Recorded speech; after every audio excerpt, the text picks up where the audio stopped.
auspicio del Grupo Digama. Revista Perú Construye, su mejor herramienta para el sector construcción e infraestructura. Pregunte por nuestros paquetes anuales de publicidad. Mayor información en nuestra página web www.peruconstruye.net. Bienvenidos a Perú Construye, ahora para hablar de todo lo que es infraestructura y construcción. Por supuesto, me acompaña César Campos. César, ¿cómo estás? ¿Qué tal, Jorge?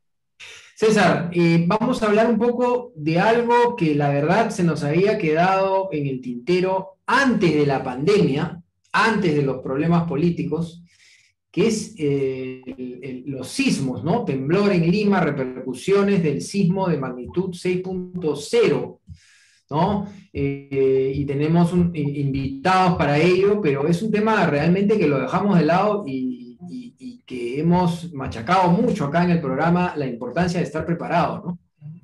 En efecto, el país lo deja de lado, pero aquí la verdad que en Perú Construye hemos sido bastante avanzados en anticiparnos gracias precisamente a nuestros destacados invitados que en diversas oportunidades hemos tratado este tema y que lo vamos a profundizar el día de hoy. Así es. Tenemos con nosotros a Raúl Delgado Sayán, presidente de Ser Ingenieros, y por supuesto a Milton Bujes, exministro, ambos panelistas de nuestro programa, que nos honran con ser panelistas de nuestro programa, pero además debo decir que ambos, y Raúl en especial ha hecho mucho énfasis, nos ha presentado proyectos aquí en el programa también para el tema de la Costa Verde, lo recuerdo, antes de que tengamos todos estos problemas, y es realmente algo que no podemos dejar de lado. Y este remesón que tuvimos hace poco nos hizo volver a la conciencia, volver a darnos cuenta que hay que tener muchísimo cuidado con esto. En este programa, junto a nuestros panelistas, hemos sido, digamos, como decía César, abanderados en tocar el tema de la prevención, en la que se debe trabajar frente a un posible sismo de mayor magnitud. ¿Qué lecciones nos deja el sismo ocurrido hace unos días en nuestra ciudad de Lima? Raúl, bienvenido. Muchas gracias, Jorge y César. Mira, lo primero que nos recuerda es que tenemos que estar listos para uno inmenso de 8.5 a 9, para los cuales venimos haciendo, hasta antes de la pandemia, muchos simulacros. Para que tengas una idea, el sismo 6 ha sido apenas una liberación de alrededor de 15.000 toneladas de dinamita en energía. Pero ahora los sismos no es algo que uno lo adivina por el tarot o por cómo era pues antes que no sabía nada. Se mide bastante bien. Y tenemos pues para este sismo grande acumulado una energía de aproximadamente 240 millones de toneladas de dinamita. Es decir, una cosa 16.000 veces más grande que el sismo 6 que tuvimos. ¿No es cierto? Entonces, fíjate, esto va a ocasionar una zona de ruptura de aproximadamente 400 a 500 ahí en el fondo del mar donde los sismos se originan. Para tener una idea de daños, y no lo digo yo, sino el estudio de CENEPRED, la población afectada con riesgo muy, muy alto es alrededor de 7 millones de personas, vale decir el 76% de la población. Se estima por los simulacros que fallecerían alrededor de 200.000, o sea, como toda la pandemia junta, pero en apenas 2 minutos. Heridos tendríamos aproximadamente 2 millones, viviendas en alto riesgo, también 2 millones, de los cuales 350.000 colapsarían, 625.000 en condiciones inhabitables, de 484 centros de salud, el 87%, o sea, 421, está en riesgo muy alto. En educación, de los 8.900, aproximadamente 8.200, el 92%, en riesgo muy alto. La Tarjea, una de las plantas, la número 1, de 50% de producción de agua, estaría fuera de servicio, amén pues de redes secundarias y de estaciones de bombeo. Y en el transporte tendríamos problemas en la carretera Panamericana Norte, Centro y Sur, o sea, básicamente los accesos a la ciudad. O sea, una cosa de mayores proporciones. El sistema asegurador, la Lloyd's de Londres, ha catalogado al Perú como el Lima, como la ciudad de mayor riesgo en todo el mundo, con una potencial pérdida por sismo de 36.000 millones de dólares y por tsunami podría casi hasta duplicarse esta cifra, ¿no? O sea, son cosas inmensas, ¿no? ¿Cómo arreglarlo? Ya lo vemos más adelante. El panorama es bastante terrible y tú lo has venido sosteniendo de una manera, como bien dijo Jorge, enfática aquí en Perú Construye. Milton, a la luz de lo ocurrido y sobre todo existiendo una mitología que bien la desbarata Raúl respecto a que estos pequeños temblores liberan energía y por lo tanto atenúan la posibilidad de un impacto mayor con un sismo de gran magnitud, es absolutamente falso y por lo tanto sí debemos estar preparados porque no es una liberación significativa en todo caso para un evento sísmico de gran magnitud. ¿Cómo, me gustaría que cuente de la perspectiva de haber sido ministro de Vivienda, cómo han enfocado desde el sector público estos riesgos y estas posibilidades, como ha pintado Raúl, de un desastre de gran dimensión para todo el país y sobre todo para la infraestructura de vivienda en nuestro territorio?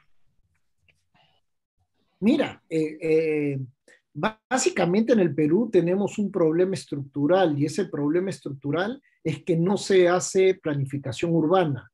A diferencia de los países del mundo donde se planifica el desarrollo del territorio y después se construyen las viviendas, en el Perú primero se invade y luego hay que ver cómo desde el Estado se le dan servicios públicos.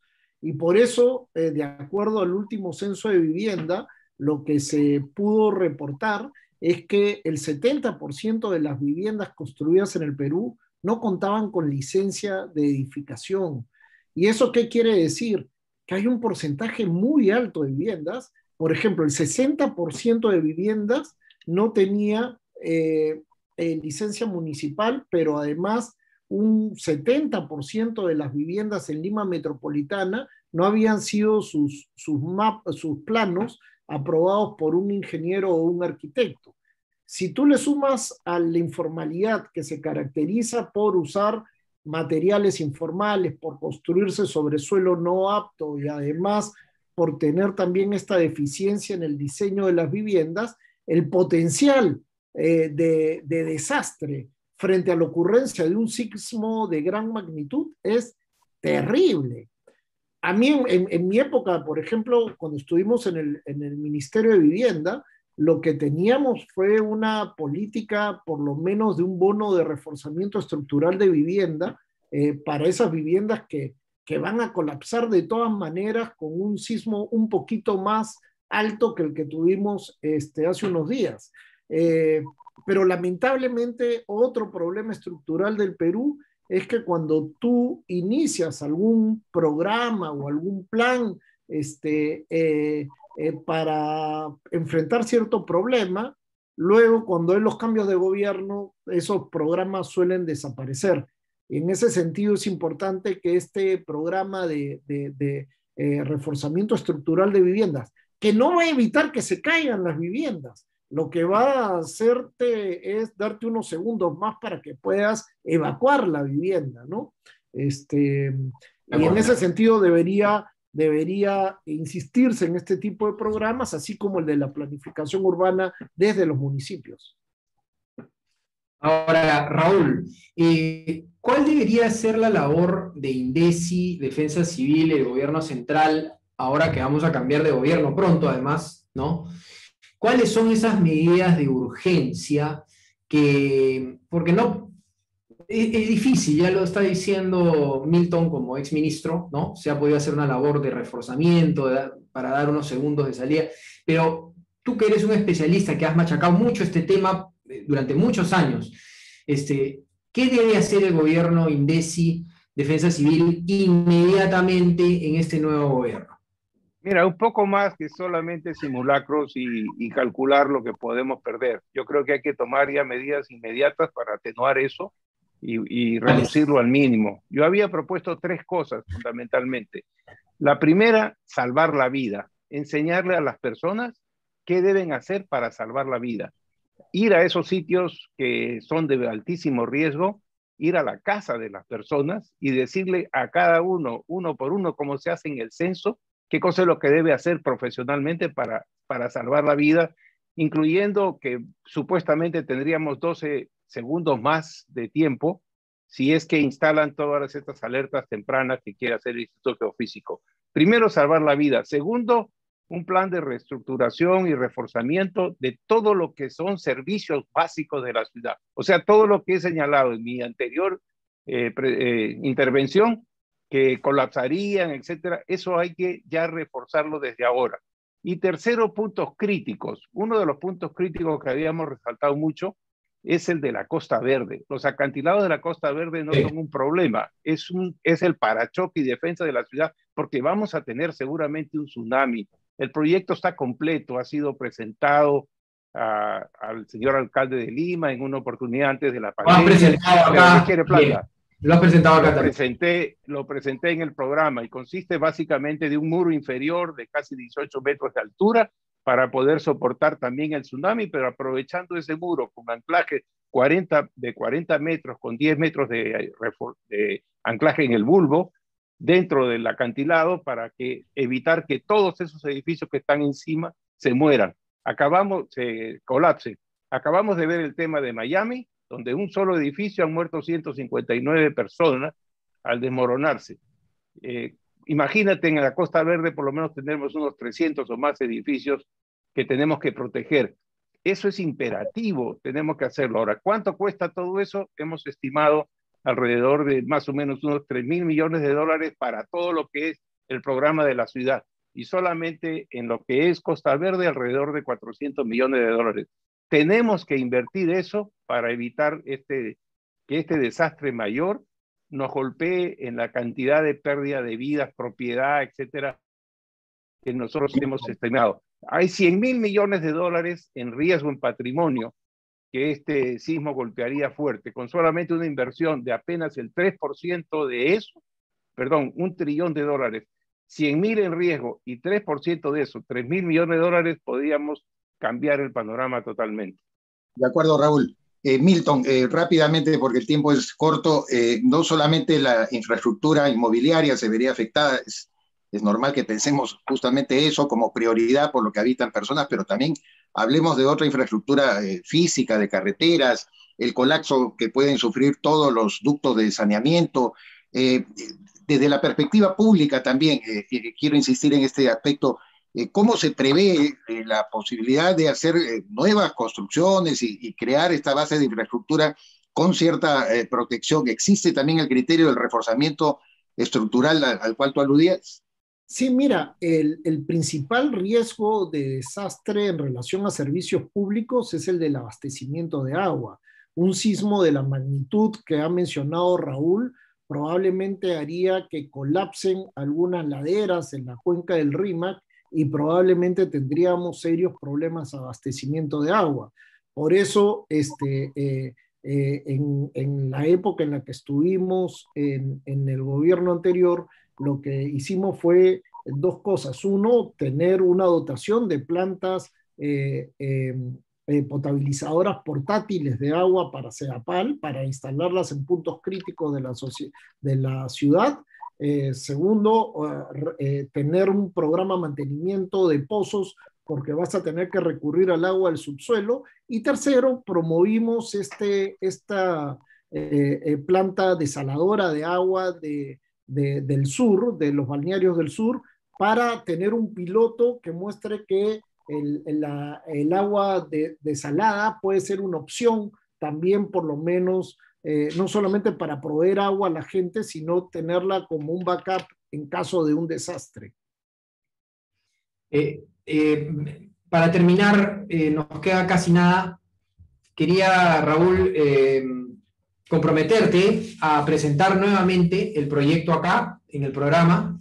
Creo que el proyecto que pudiste realizar para la propuesta para la Costa Verde es importantísimo y tenemos que seguir promocionándolo hasta que las nuevas autoridades lo hagan. Así que vamos a comprometerte en eso, Raúl. Encantado, y yo, si quieres, lo último que puedo hacer es ver si todos estos días hemos estado viendo que hay grupos que marchan y dicen respeta mi voto. Yo diría que todos juntos nos juntemos y marchemos por algo que se llama respeta mi vida. De acuerdo. Es importantísima la reflexión de Raúl y Milton, muchísimas gracias. César, definitivamente, primero que nada, va a haber un sismo muy, muy grande. Ahí están los especialistas diciéndonos y recordándonos nuevamente.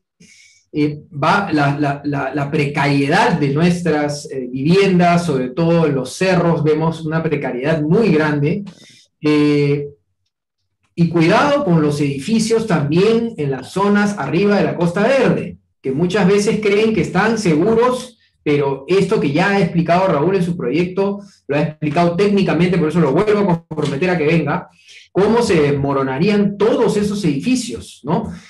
Por supuesto, nuestra gente en los cerros, donde no hay una estructura ni siquiera mínima, sin vigas en algunos casos, ¿no? Hace que realmente este sea un tema también urgente, ¿no, César?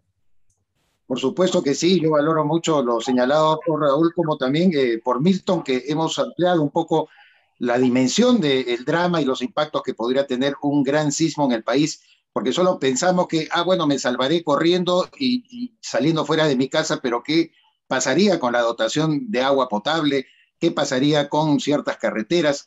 Hay mucho todavía que escarbar en eso y yo sugiero, Jorge, que aparte de Raúl, de repente convocamos a nuestro amigo también Francisco Dumbler de Sedapal, porque creo que hay que hablar acerca también en particular de esos temas, los impactos que podría tener en el abastecimiento del agua, empezando por Lima, porque no solamente los limeños debemos estar preocupados, sino a nivel nacional, pero empezando por Lima, en cuanto a la magnitud de un gran sismo y cómo en realidad podríamos tener una falta de abastecimiento de agua muy sensible. Así es, y finalmente teníamos un mensaje de Perú Construye, César.